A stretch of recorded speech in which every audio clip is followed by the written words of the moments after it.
Welcome to CFO 4.0, the future of finance.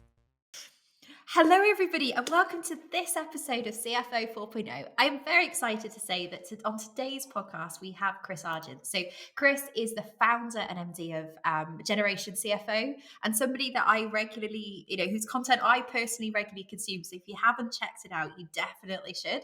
So, welcome, Chris, and lovely to have you on the show today.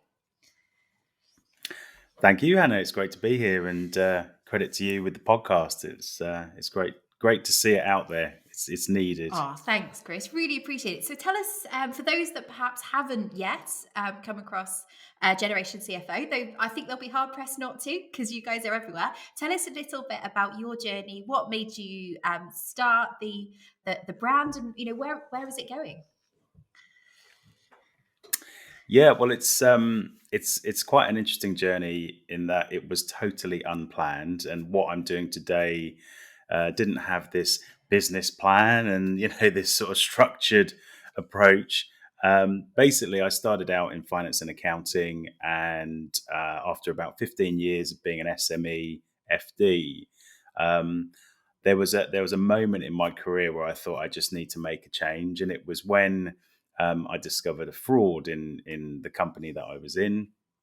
Had a complete year of chaos, and it was kind of at that moment that I realized how poor a lot of our processes were and our systems were and all the rest of it. And it sort of planted this seed that I needed to get closer to technology and the solution, and actually be part of the solution rather than the problem that I was finding in accounting and finance. So I went into finance transformation, and at that point, which is a good 15 years ago, I didn't have many friends.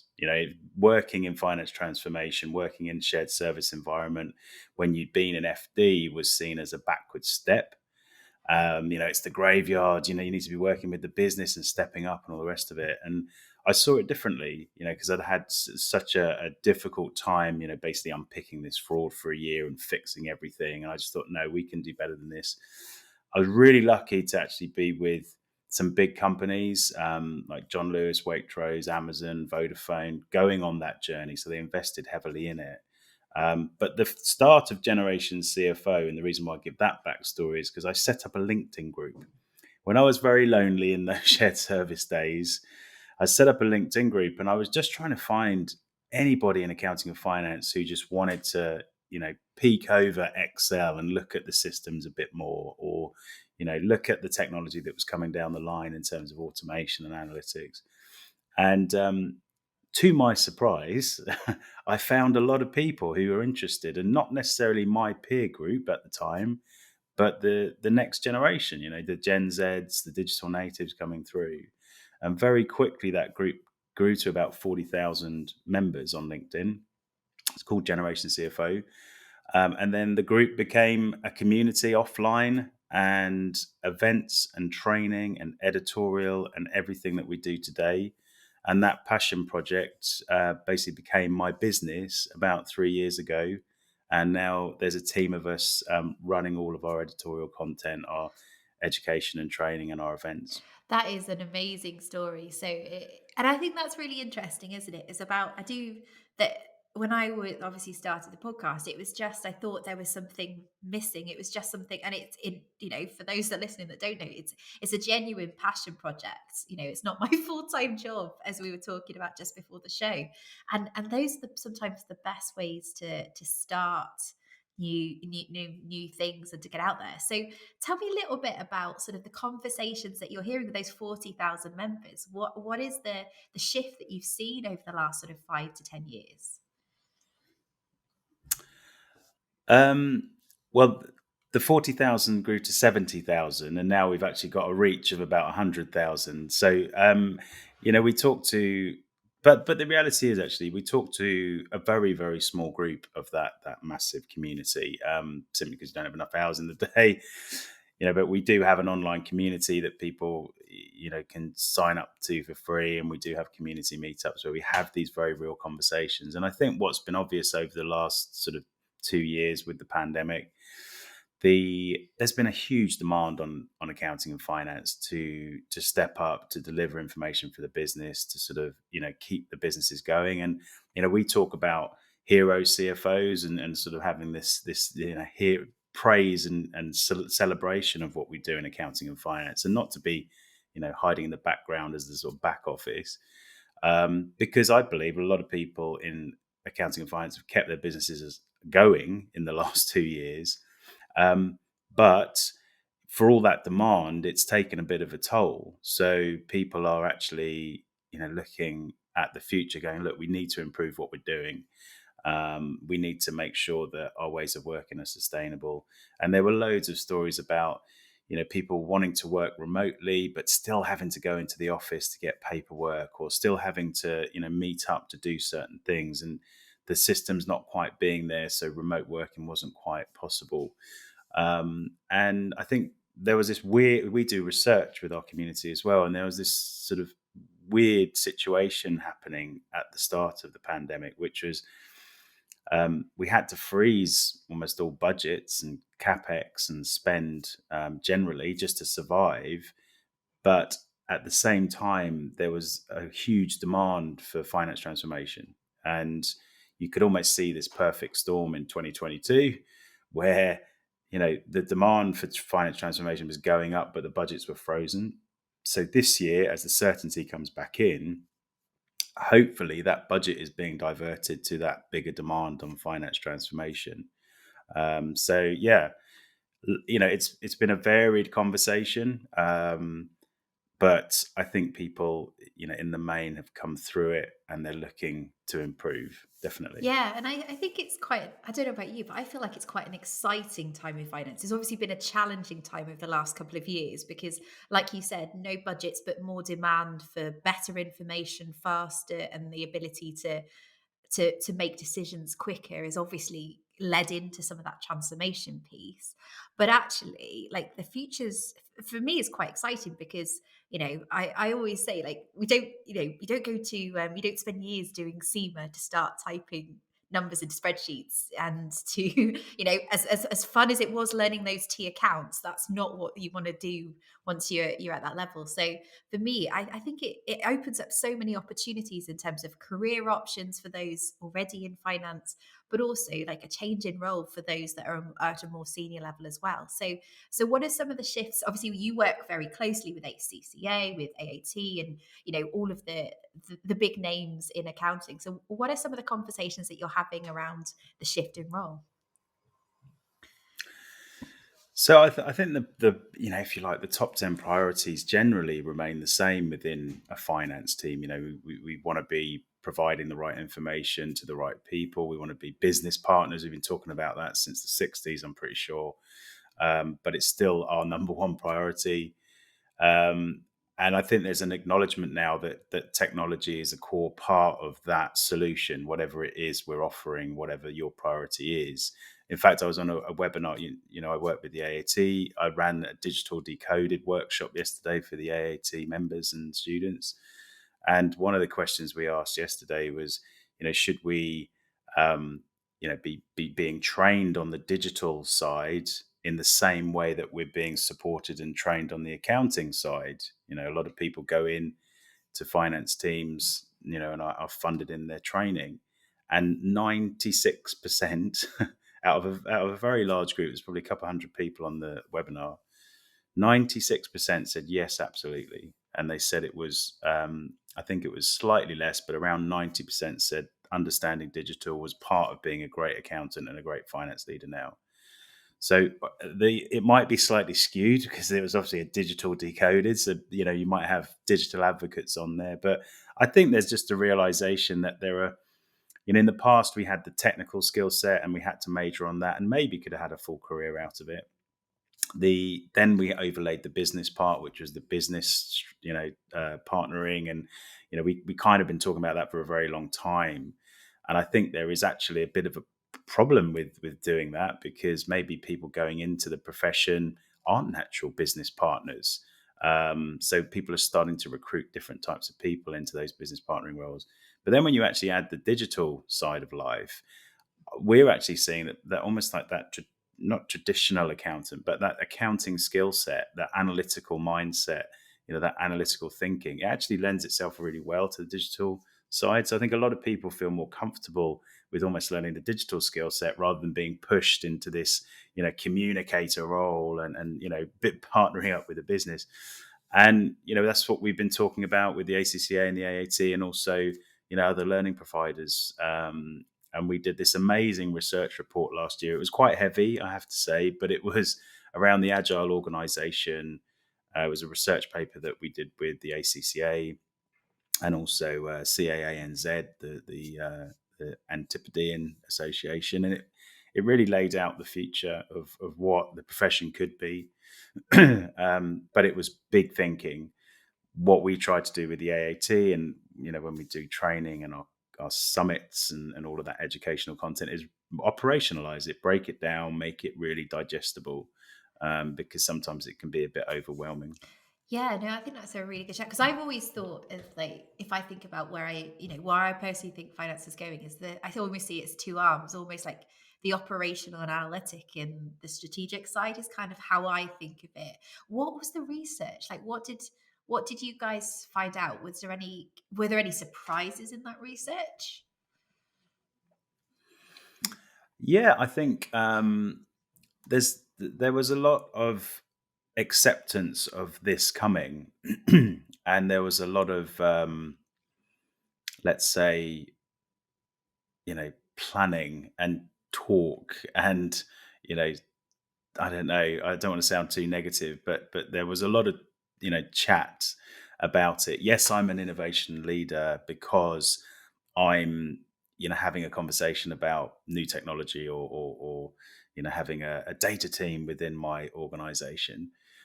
Great, but are you doing it? Are you do you have a vision? Do you have a digital finance function vision? Do you have an understanding of the core technology, even to start this thing? And I think one thing that came out of the research was a lot of people want to go straight to the tools, but actually, buying tools doesn't get you down the road. Um, it's actually on the people side, and I think everybody from the research was saying that actually this is more of a people change. It's an identity change. We need to take people on a change journey. And change to me is structured learning. Yeah, if I change a bit every day, that starts to add up. Yeah, and I also think when I talk to firms and people in practice, the qualification is still very much the destination. It creates almost like a jumping off point within firms. Um, and I think that has to change. Being qualified gets you so far, and the qualifications are trying to change to sort of bring in this digital side of things, but it's not happening quickly enough. So we have to adapt, and it's all. I think it's really the real change is on the people side. And I think when people hear digital and finance transformation, they think, oh, it's the technology. But we have a CFO Tech 100 listing, and the technology's there. There's examples. There's people within our community that can talk to every one of those technologies and say, yeah, it works. If you go to Xero or the app stores, there's thousands of plug and play apps that you can pick up straight away. The tech's there, but you'll still get people saying, I don't have the time, it's too expensive, without even looking how expensive it is. This, or this will unsettle the team, and it's fine, things are working, so why change it? It's not that broken, is it? So I think really it's about the sort of structured learning to make the people change before you start buying in the technology, because the technology will land if you find a good partner. Yeah, and I weirdly enough, given what I do for a living, I completely agree with that. So technology for me is kind of a bit of kit that is used on the journey to what we're trying to deliver.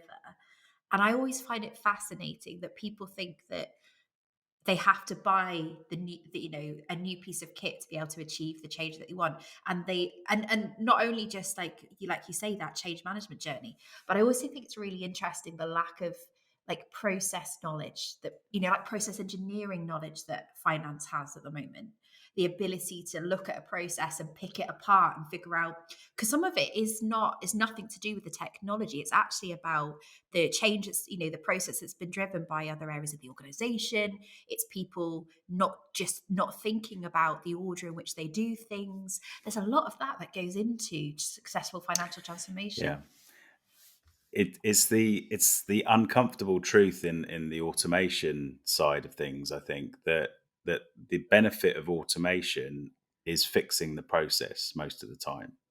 Yeah, you might replace human hours for robot hours, and there's obviously the benefit of that, and maybe working 24/7 if you've got the volume of transactions. But actually, the real benefit there, and like I say, this almost uncomfortable truth is that fixing the process, which you can do without changing your technology, is actually going to get you up the stream much faster than maybe just waiting for a technologist to come in and start looking at the process and then say, okay, do we want to speed up this broken wheel, or are we going to fix the broken wheel?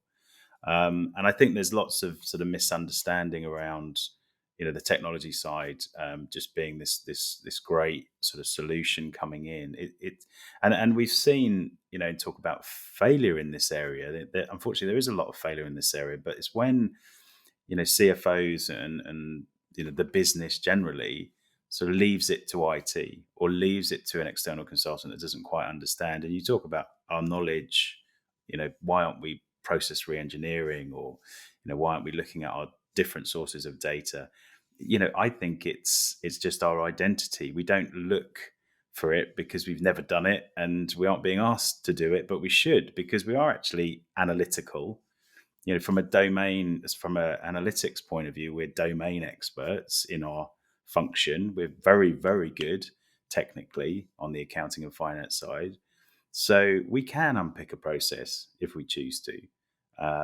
We can unpick the data if we choose to. And dare I say it, I've been in lots of battles over Excel and should we be using it. And my conclusion over the years has been, there's loads of better tools out there.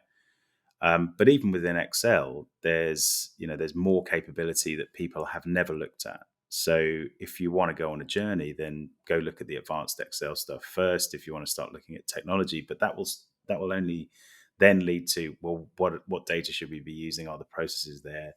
Blah, blah, blah, blah, blah. So, and also I'm not against Excel. I'm more against Excel being the only solution for people, which is a bit frustrating. So yeah, we are made. I think we've got a ready-made role here within the digital world. We just don't know it. Yeah, and I'm the same with you. Is that people, obviously I talk a lot about shifting out of spreadsheets because it's almost a catalyst in itself for the change that's needed. And like you say, I think people default to Excel, and that's the bit that I think, if I've understood right, that's the bit you also have an issue with, in that it's about, like, let's always go to Excel first rather than thinking about what do we need to deliver on whatever it is that we're trying to achieve. And I think it's really interesting. And like you say, I really support the fact that it's about where people feel comfortable. And actually, in finance, there's a whole piece that we need to be comfortable with, like you say, reviewing processes, challenging process, which can be quite hard. Because I do feel sometimes that finance is at the end of the conversation when it comes to processes, rather than being in the conversation. Sales will come up with these amazing, invoicing and pricing models, and then the finance team just need to figure out how to deliver on it. And that is always I find a really interesting piece, in that processes can be driven by the rest of the organization, not finance. I think though it's built into our learning. We need to change how we learn, whether we're senior or whether we're junior. I think it's built into our learning. What I mean is we are reporting numbers normally, which is usually the output from a process. So we don't look back over that process. Yeah. We don't, we took at revenue, total revenue, or we report facts. It's the output from those processes, and we're not that bothered about the processes. But actually, what the business is starting to ask for, especially in terms of information, is actually, the what we call leading indicators rather than this sort of lagging indicator, this fact. They want to know sort of how many sales meetings we've had because we think it might impact revenue. Yeah, we want to understand, I don't know, the quality of our ingredients in manufacturing because it might impact our waste cost. And we're busy in finance and accounting going, I've done a great job because I can report revenue decreasing. I can report my waste going up. But that's not the end of the conversation. It's going back and looking in the process and looking at what's happening in the process and reporting that so we can intervene. We can say, well, we need to make sure our ingredients is the right quality, or we need to make more calls to get the revenue. And then in terms of improving that process, you've got to improve the process to get that information, to get that data. So it's in our interest to start looking at those processes, to re-engineer them, to improve them, so we can get that information to improve the performance of our business. But I don't think many people think like that. But that's what I encourage people to think like and to learn about. And you mentioned, obviously, when you started the research, you said there was an acceptance that things need to change. In terms of acceptance, was that an acceptance with a willingness to jump in, or is that acceptance with I've got to, I know I need to do this, but I'm quite kind of not sure where to start? What was the conversations at that stage? Oh, it's really difficult because it's a sort of case by case basis. And I don't think there's a lot of talk about, is there a generational gap? Do the leaders sort of understand what the digital natives want and what they expect? And if I've got a grad who's been on his phone all his life and apps, and there may be a coder and a computer scientist, maybe I should be talking to them, and are they the ones that should be leading this change? Um, I think there are, like any kind of change in a way, there are early adopters.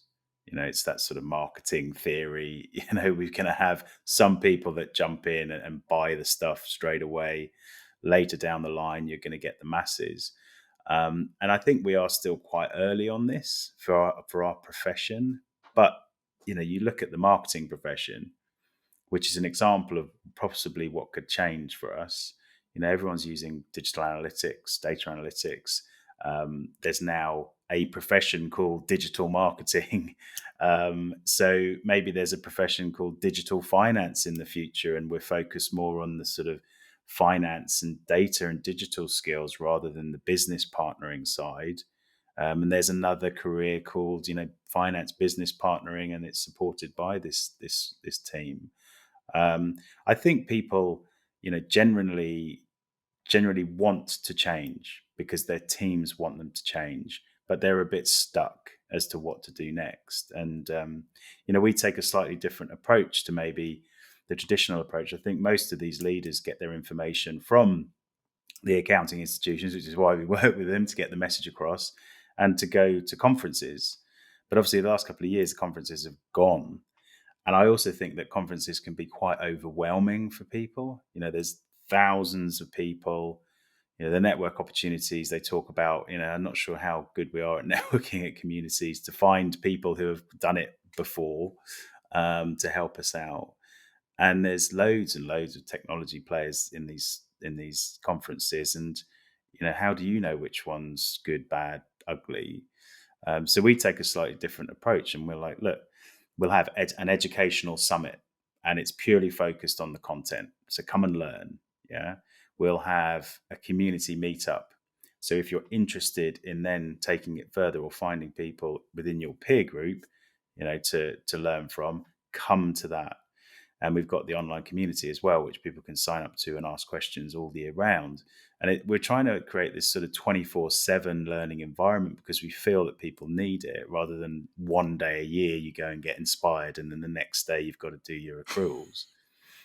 Yeah, I know. I love that because there is, like, conferences are really inspirational. I must admit, I've missed going in and getting ideas, getting inspiration. But there, like you said, there's also that ongoing, like, that you've actually got to do the day job whilst you're going on this journey, and that that ongoing push, and what happens if you get questions, how is that supported? So I think, I completely agree with you. And again, it was why I started talking to people on the podcast, is because I was seeing a lot of people, like I talk about technology all the time, and I was speaking to a lot of people, and it was really interesting that they hadn't understood all of the effort, all of the knowledge that goes around technology to make it work. And I do think there is something for, for leaders, I guess, to engage on an ongoing basis. Though, to be fair, if they're listening to this podcast, if they're part of Generation CFO, they've already made that step and are starting to engage. But I think it's, that educational summit and having smaller chunks of information, because a day, you can only absorb so much, I believe, in a day, and having smaller chunks of information is just easier to Yeah. digest.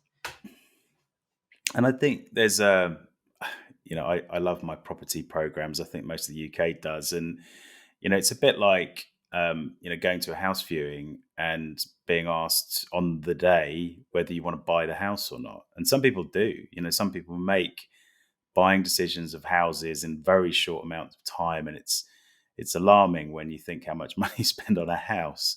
And it's a bit like that with a conference, like turn up, learn, be inspired, buy a product, right, see you next year. But what we're trying to create is almost like that ongoing learning. It's like, search for stuff, ask questions, almost talk to the estate agents. The analogy's gone, but it's trying to keep that sort of, because I firmly believe, that change, particularly when it comes to people, is about learning. It's about, education. It's about getting closer to the problem, not just burying your head in the sand.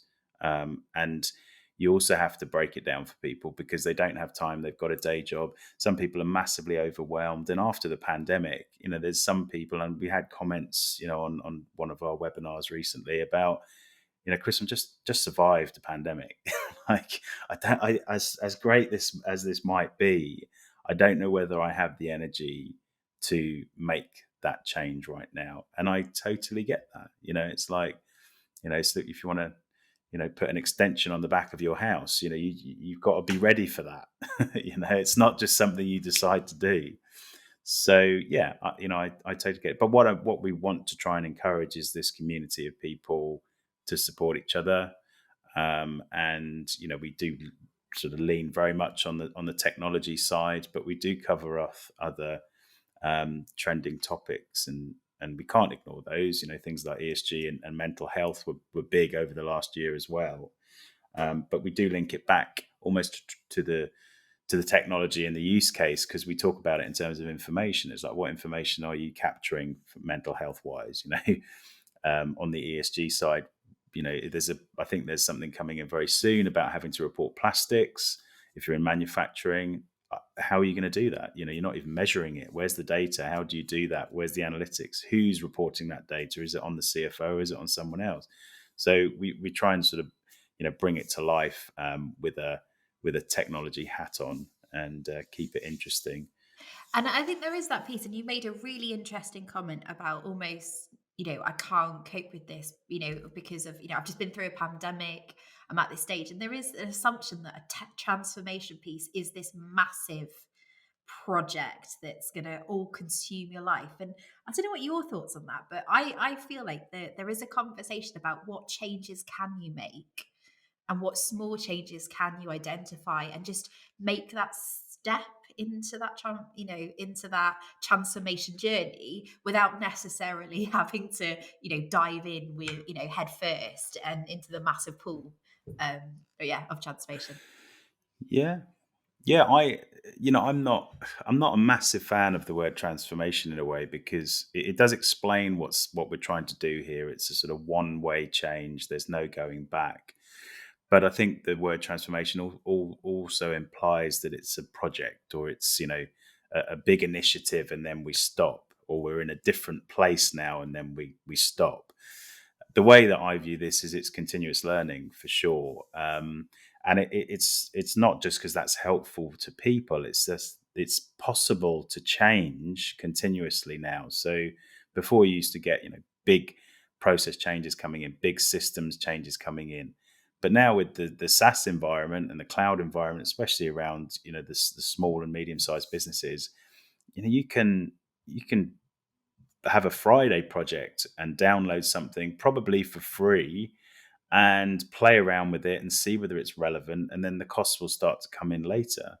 And if you don't like it, you're not wasting a huge amount of time to go and switch to something else, because it's a SaaS environment and it's probably plug and play with an API for the data. So, you can do a lot of it. Now, you might see this as wasted time, but I always challenge people saying, look, if you value your time as an accountant, whether it's 50 quid an hour or 500 quid an hour, that the investment in trying to automate something or integrate something and improve your information, or then even bring in a new service to your clients, with this information, is well worthwhile. You just got to start thinking of yourself as valuable, rather than just slogging to the end and getting a fee. But I do think it's really important that people break it down, and I'm a firm believer of those sorts of tiny changes and the 1% all adding up. Yeah, no, and that whole agile finance, and I really love your comment about like financial transformation isn't a destination, it's a journey. That whole piece about like it's an ongoing piece. We're never gonna, I don't believe, gonna stop transforming. It's just we're gonna have better skills to be able to do it. Is my personal opinion, and better tools to play with to keep improving it. But that, yeah, agile finance Yeah. is a term I think we should talk about more. Yeah, absolutely. And I think, transformation was born out of the sort of shared service environments, the big enterprise transformations. And, there's a change now to, they call it the citizen data scientist, or the citizen, data analyst or transformer. And what that means is someone, within a finance team, let's say, just doing it themselves, just making those changes themselves. Now, you do need a strategy around these things, and it's probably good to get your passport in, but you can actually make these changes. And one of the things we've done recently is we set up the Digital Finance Function Awards, which was to try and find those people who are making the micro automations or even the bigger transformations, but who are doing things themselves. And it's quite separate to, say, some of the industry awards that come out with the big shared service environments and stuff like that. We're trying to find, those inspiring people within accounting and finance who are just getting on with it. And on the AAT Decoded panel, we had some great people who were just saying, yeah, I started playing with it, picked it up. They were able to automate things, which meant that they could genuinely almost stop supervising that work, even take it out of their kind of thoughts. It's just done. And we want to celebrate people like that, and we want to celebrate people who are sort of leading on learning as well as implementation on the awards side. So yeah, if there are anybody out there, do look us up. No, absolutely. So where do you think the next steps are for finance teams? What is the skills gap that finance needs to be able to go on these journeys? What are your thoughts on that? So I think there are two skills gaps. I think generally there's this sort of communicator business partnering skills gap, and there is this sort of data and digital skills gap. And I would just say, there you go. There are two skills gaps. The interesting thing for me is that there was some ACCA research again, and the industry, our own teams, felt that there was going to be more demand on the data and digital side than the business partnering side. So if you sort of look at those two gaps, which one should we be looking at more? Then it's not black and white, but maybe we should be looking on the data and the digital side. And what backs that up is some of the government research on this, which last year the government said that there were 200,000 vacancies in the UK that needed some level of digital and data skills. So I know for a fact, and this is probably looking more at the data analytics market outside of what we do in accounting and finance. But if you look at the data analytics market, you have higher job satisfaction, you have loads of transferable skills, you've still got a high average salary in all of this. There's this unique blend of creativity and analytical thinking. So I actually think a lot of people are gonna go after the gap that's on the digital and the data side, and most importantly, really enjoy it.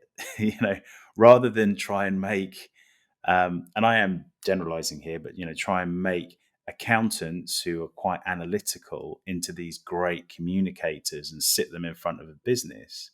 Yeah. If you're a great analyst and you love what you're doing in accounting, then just keep doing it, but maybe doing it with that overlay of the digital No, skills. I think that's a really good shout, Chris, because I think it's like that whole career journey, and people think of it as very, very linear. It's always up to, like like you were talking about the shift when you were a FD back into shared services. Like, it was seen as a step down, and I think there is something to be said for the winding road of a career. It doesn't always have to be like prescribed. It doesn't always have to be aiming for a qualification, and that digital technological element I think is a really exciting piece. And you're right, so many people need those skills in today's finance team. Yeah, you're talking to the right person when it comes to a wandering career. I think I've had 3 careers now. Started out as an accountant and was in core finance, then went into transformation, and now a sort of educator and a community leader in everything that we do. So, but what's really important to that, to what you're saying there, is people talk a lot about growth mindset versus fixed mindset, and I think people have heard that loads, and they're probably stopping to listen to that message. But it is really important, having an open mind to what you need to learn, what's going to add value. What can I do next that's actually going to improve the situation that I'm in? We have to start thinking like that. And if it's going to lead to, like I say, higher job satisfaction, a more interesting job, go with it. It might not be your traditional route to CFO, or traditional route to partner, but does it really matter? If I'm enjoying what I do and I go around and all of a sudden I'm like, wow, I've got a great career. I didn't realize I was going to be doing this. I love getting out of bed and, having real impact rather than just sort of, I don't know, churning out reports that people may or may not read. I think you've got to go with it, but it is probably having more of that open mind, that open mindset, growth mindset, and being open to change. Which my definition is, it's just structured learning. Just keep on learning. Yeah, and I love that. Keep on learning. That should be the tagline for this podcast, I think. So, I've just realised, Chris, we are rapidly running out of time. As I did suspect this would happen, to be very fair. Just to for those that are interested in exploring, perhaps like you say, that more data analytical process, technological element of career. Are there any recommendations that you can give people as to where they could explore that, or the best ways to understand the opportunities and the learning available? What's your recommendation? Yeah, well, like I said, I think the traditional ways of doing that is via your institution if you have one, and attending events, and obviously getting information from them, relevant information from them. I'm, obviously we're trying to sort of close on a gap here, so I will say, sign up to Generation CFO and attend our events as well. Sign up to our online community; it's all free. There's lots of training content out there. The issue that I have with it is that it's quite generic, and it's not necessarily bespoke to us, and we have quite a unique situation in accounting and finance. So what we've started to do with some clients is sort of do these awareness in digital finance courses, or the understanding in data analytics, and we're currently working with First Intuition on that. So have a look at First Intuition's website. They've done Digital Awareness Week recently as well. and just reach out to me and ask me a question. We are community first, and we've got lots of options to connect with me and other experts and other people in the profession. So I'm all up for that peer learning, and if I can't answer it for you, I'm sure I know someone who can. So yeah, I think that peer learning's as important as those big conferences No, now. absolutely. And for those that are interested in exploring any of the bits and pieces that Chris has mentioned today, then, don't worry, please do check out the show notes. I'll pop in the link to the ACCA research we mentioned at the beginning of the show, to the community, obviously, that Chris is talking about. First Intuition, I'll pop that in the show notes as well. So we've got a link, and of course, a link to Chris's profile on LinkedIn as well, because he does produce, and I can say there's some great content that is well worth following and learning more about. So thank you so much, Chris. It has been amazing to talk to you today. Thank you for coming on the show, and won't put you on the spot, but really hoping we get you back on again soon. I'd love to come back. I'd love to come back, and credit to you for running this. And yeah, definitely keep it up. Thanks for Brilliant. inviting Thanks, Chris. For those that are listening, don't forget that we have our financial transformation live sessions just launched again. So please, do check them out. The next one is actually going to be on process mapping of all things. So keen to dig into some of that. So thanks again, Chris. Thank you guys for listening, and speak to you soon.